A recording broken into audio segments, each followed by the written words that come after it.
नमस्कार दोस्तों। इस वीडियो में अपन लोग कक्षा 12 जो है अनिवार्य हिंदी आरोह है भाग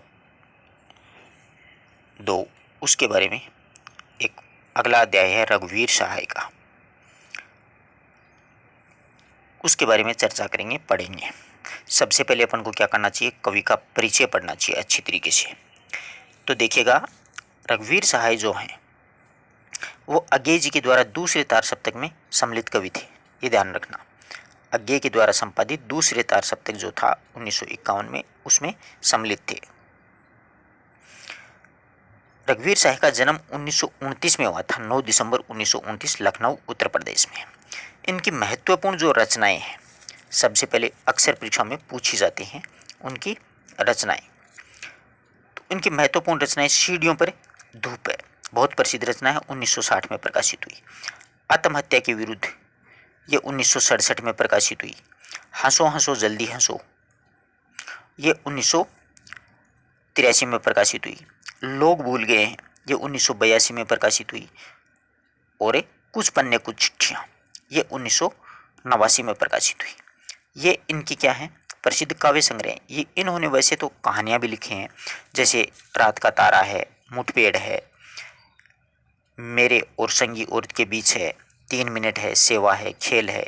इनकी प्रसिद्ध मतलब कहानियाँ लिखी हैं, परंतु प्रसिद्धि इनको कविता के रूप में यानी कवि के रूप में मिली है। तो इनकी काव्य रचनाएं ध्यान में रखना।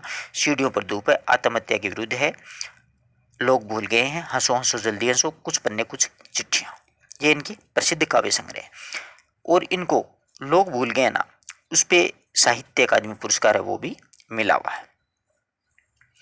ये जो है ऑल इंडिया रेडियो में हिंदी समाचार विभाग के संबंध रहे थे।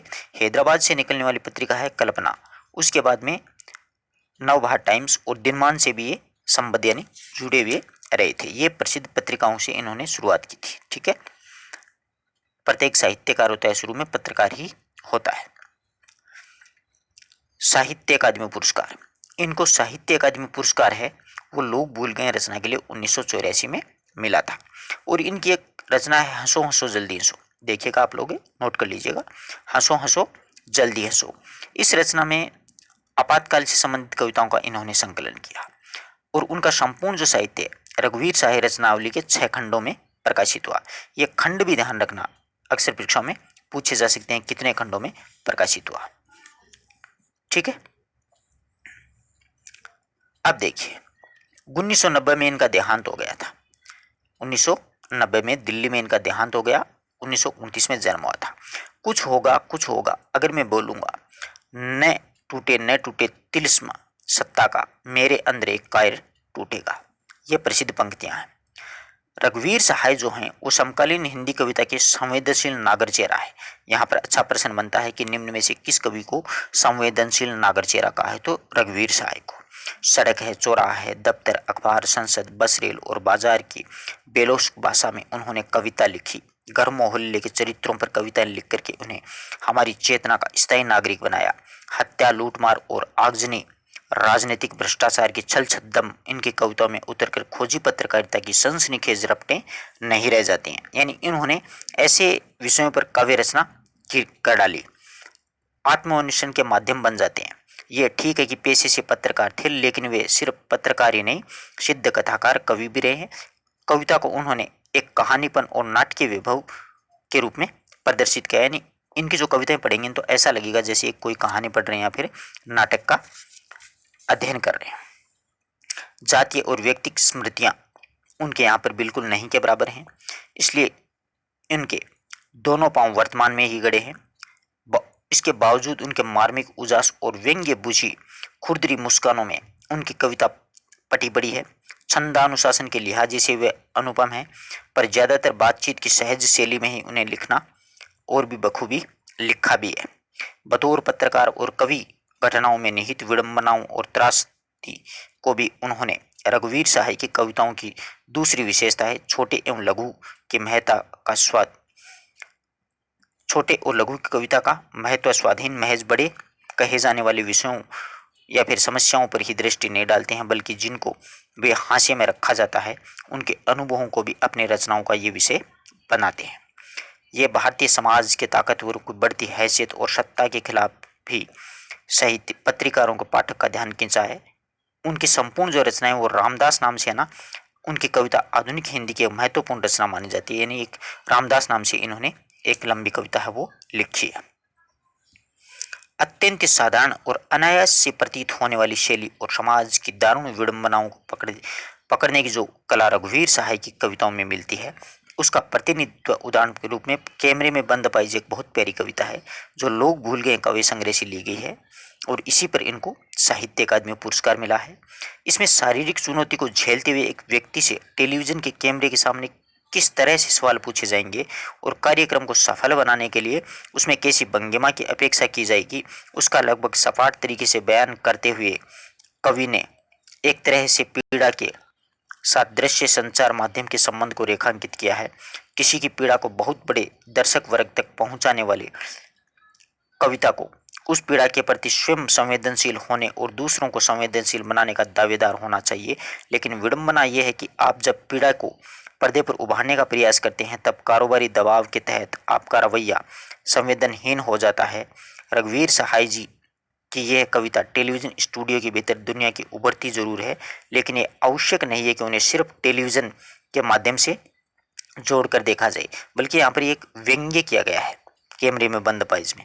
यह कविता व्यंजना में यह कविता हर एक व्यक्ति की ओर इशारा करती है जो दुख, दर्द, यातना और वेदना को बेचना चाहता है। यानी टेलीविज़न पर आजकल यही तो बिकता है, दुख, दर्द और यातना। उसी कार्यक्रमों को अपन बहुत ढंग से रुचि लेकर के देखते हैं, है ना। तो यहाँ पर व्यंग्यात्मक रचना है ये। इस कविता में शारीरिक चुनौती झेलते लोगों के प्रति संवेदनशील नजरिए अपनाने के लिए प्रेरित करते हुए पाठ के रूप में देखा जा सकता है। उसके लिए कवि ने धूर संवेदनहीनता को रेखांकित करने का तरीका अपनाया है। वह दिखलाता है कि किस तरह करुणा जगाने के मकसद से शुरू हुआ कार्यक्रम क्रूर बन जाता है। यानी करुणा की दृष्टि से वो कार्यक्रम शुरू किया जाता है, लेकिन वो क्या बन जाता है, क्रूर बन जाता है, बहुत ही बेकार बन जाता है। इसके अलावा इन्होंने ध्यान रखना निबंध भी लिखा था लिखने का कारण नाम से। अब देखिए अपन कविता पढ़ते हैं। कैमरे में बंद अपाइज लोग बोले इस काव्य संग्रह से लिए गए साहित्य अकादमी पुरस्कार 1984 में मिला है। कि हम दूरदर्शन पे बोलेंगे, हम दूरदर्शन पे बोलेंगे, हम समर्थ हैं, शक्तिवान हैं, हम एक दुर्बल को लाएंगे एक बंद कमरे में। एक दुर्बल को कहाँ पर लाएंगे, वो बंद कमरे में। तो कवि यहाँ पर कहने चाहते हैं कि आजकल जो दूरदर्शन में टीवी चैनल के संवाददाता की संवेदनहीनता पर इसमें करारा व्यंग्य हुआ है। कि कवि कहता है कि दूरदर्शन का संवाददाता अपने आप को बहुत समर्थन और शक्तिवान मानता है। कि हम दूरदर्शन पर बोलेंगे कि हम एक समर्थ और शक्तिवान है, कि हम दूरदर्शन पर समर्थ और शक्तिवान बताएंगे और ये शक्तिमान मान करके अपने आप पर गर्व महसूस करेंगे, वो गर्व से बोलेगा और अपने टीवी चैनल की लोकप्रियता बढ़ाने के चक्कर में संवेदनहीन हो जाएंगे। हम एक दुर्बल को लाएंगे एक बंद कमरे में। आगे कवि कहता है कि हम एक दुर्बल को, एक कमजोर व्यक्ति को कहाँ पर लाएंगे, बंद कमरे में ला करके बैठाएंगे और उससे अब देखो क्या पूछा जाएगा। और शुरू में तो आके जो टीवी का संवाददाता है वो बताएगा कि हम आपको एक सामाजिक उत्थान का एक कार्यक्रम दिखाने जा रहे हैं, इसलिए आप हमारे साथ बने रहो। और बल्कि हम एक दुर्बल व्यक्ति को लाएंगे और बंद कमरे में कुछ प्रश्न उससे पूछेंगे, ताकि क्या होगा कि दृश्य आकर्षक बन जाएगा। उससे हम ये पूछेंगे कि आप क्या अपाहिज हैं, तो आप क्यों अपाहिज हैं, आपका अपाहिजपन तो दुख देता होगा आपको। यानी हम एक ऐसे अपाहिज को लाएंगे और अपाहिज से प्रश्न पूछेंगे कि क्या आप अपाहिज हैं। तो ये प्रश्न पूछना अनुचित है। आगे संवाददाता पूछता है कि आप अपाहिज क्यों हैं, आपको अपाहिजपन दुख देता है। यानी इस प्रकार के प्रश्न उससे पूछेंगे। संवाददाता ऐसे प्रश्न पूछ करके उससे दुर्बल व्यक्ति के दुख पर को रोने के लिए उसको मजबूर कर देगा, मतलब दुर्बल व्यक्ति है उसको, और उस अपाहिज को रुला देना ही उनका मुख्य उद्देश्य है। यानी हम दुर्बल को पूछेंगे कि आप अपाहिज हैं, तो आप क्यों अपाहिज हैं, आपका अपाहिजपन दुख तो देता होगा। अब बोलो, ऐसे प्रश्न पूछेंगे दुख तो होगा। कैमरा दिखाओ इसे बड़ा बड़ा, हाँ बताइए आपको दुख, जल्दी बताइएगा, दुख बताइए, बता नहीं पाएगा। कि आप जल्दी बताओ कि आपको कैसा दुख हो रहा है, किस प्रकार से हो रहा है। इस प्रकार से पूछ करके उसको परेशान करेंगे। तो कवि कहता है कि संवाददाता उस दुर्बल के चेहरे पर कैमरा है उसको बड़ा करके दिखाने के लिए कहता है कि इसका चेहरा है वो बड़ा दिखाओ, और उसकी अपंगता को दर्शकों ने देखने में मतलब समय लगेगा और वह अपंग को रुलाने की कोशिश करेगा। संवाददाता वो अपंग को इस प्रकार के प्रश्न पूछ करके क्या करेगा, रुलाने की कोशिश करेगा और चैनल के कार्यक्रम को रोचक बनाने के लिए अपंग व्यक्ति से पूछेगा कि आपका दुख क्या है। अपंग व्यक्ति दुख कितना बड़ा होता है उसे शब्दों में व्यक्त करना संभव नहीं है, यानी अपंग व्यक्ति का दुख तो बहुत बड़ा होता है, उसको शब्दों में व्यक्त थोड़ी किया जा सकता है। लेकिन संवाददाता उसे जानबूझ करके ऐसे प्रश्न पूछेगा ताकि अपंग व्यक्ति है वो कोई जवाब नहीं देता है या फिर खुद इशारों से बताने लगता है। और अपंग व्यक्ति में कोई है उसमें संवेदनशील नहीं है, यानी अपंग व्यक्ति वो काफ़ी परेशान हो जाता है और उसके अपने चैनल के टीआरपी के बढ़ने में। तो आपसे फिर पूछेगा, सोचिए बताइएगा आपको अपाहिज होकर के कैसा लग रहा है। कैसा यानी कैसा, कि उससे पूछेगा कि आपको अपाहिज होकर के कैसा लग रहा है। अब बताओ अपाहिज व्यक्ति क्या बताएगा कैसा लग रहा है, खुद इशारा करके, यानी वो टीवी का संवाददाता है ना खुद इशारा करके बताएंगे ऐसा ऐसा, सोचिए सोचिए जरा, यानी कि इशारा हम करेंगे और वो टीवी पर कौन इशारा करेगा, अपाहिज व्यक्ति इशारा करके बताएगा कि देखो देखो ऐसे। और थोड़ी कोशिश करिएगा, वह अवसर खो देंगे। आप जानते हैं कार्यक्रम को रोचक बनाने के लिए, क्या आप जानते हो कार्यक्रम को रोचक बनाने के वास्ते हम उसको बार बार वही प्रश्न पूछेंगे। रोचक बनाने के वास्ते हम पूछ करके उसको रुला देंगे, यानी कार्यक्रम को हमको तो रोचक बनाना। संवाददाता उसका कहने का मतलब यही है कि हम कार्यक्रम को रोचक बनाने के चक्कर में उसको बार बार पूछेंगे और वो रोने के लिए मजबूर हो जाएगा। इंतजार करते हैं आप भी उसके रो पड़ने का। तो यहाँ पर प्रश्न आप जो शब्द है वो दर्शक के लिए आए कि दर्शक भी यही सोचते हैं कि जल्दी रो दे ताकि कार्यक्रम का आगे का भाग वो देखा जाए। तो इंतजार आप भी कर रहे हो, कौन कर रहे हो, दर्शक भी इंतजार कर रहे हैं किसको रो पड़ने का, वो अपाहिज है उसके रो पड़ने का। यह प्रश्न पूछा नहीं जाएगा। फिर हम पर्दे पर दिखाएंगे, फिर वो संवाददाता है वो पर्दे पर दिखाएंगे फूली हुई आंखें, एक बड़ी सी तस्वीर, एक बड़ी सी तस्वीर, और उसके होठों में एक अजीब सी कसमसाहट रहेगी उसके होठों पर। आशा है कि आपकी उस अपंगता की पीड़ा को मानेंगे। एक और कोशिश दर्शक धीरज रखिए देखेगा। अब एक और कोशिश करेंगे, पहली बार में तो वो रोया नहीं, एक और कोशिश करेंगे। दर्शक है आप लोग धीरज रखिएगा। देखिए हम दोनों को संग रुलाने हैं, हम दोनों को संग मतलब दर्शक आपको भी और अपाहिज जो बैठा है उसको पूछ पूछ करके उसको तो रुलाएंगे रुलाएंगे, साथ साथ में इतना करुणादिक इस दृश्य को बना देंगे हम कि आप भी साथ में रो पड़ोगे। ऐसे दृश्य कई बार टीवी में आते हैं। वही स्थिति पर करारा व्यंग्य रघुवीर साई जी के द्वारा किया गया है कि आप दोनों को साथ साथ रुलाएंगे। आप और वह दोनों, आप और वह, आप मतलब दर्शक और वह मतलब अपाहिज।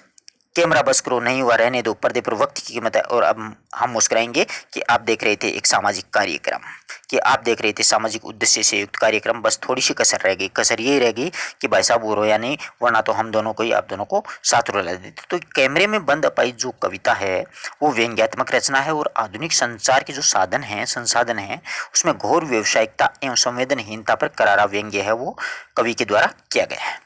ठीक है, और ये जो कविता है इसमें अपाहिज होकर के आपको कैसा लगता है, यानी कैसा, इस प्रकार के प्रश्न पूछे गए हैं जिसमें मतलब यमक अलंकार का प्रयोग किया गया है। और इंतजार करते हैं आप भी उसके रो पड़ने का, मतलब आप शब्द है यहाँ पर दर्शकों के लिए आया है, यानी हम आप और उनको दोनों को साथ रुलाने वाले थे, यानी दर्शक और अपाहिज को दोनों को हम साथ रुला सकते थे। इतनी सामर्थ्य इतनी शक्ति है हमारे अंदर। तो इसमें दूरदर्शन पर करारा व्यंग्य है वो किया गया है। आशा करता हूँ कि ये कविता आराम से समझ में आई होगी। अगर किसी प्रकार का कोई डाउट हो तो आप लोग पूछ सकते हैं, अपने मित्रों तक जरूर शेयर करें और इसी प्रकार से आपको संपूर्ण पुस्तकें हैं वो करवा दी जाएंगी। धन्यवाद दोस्तों।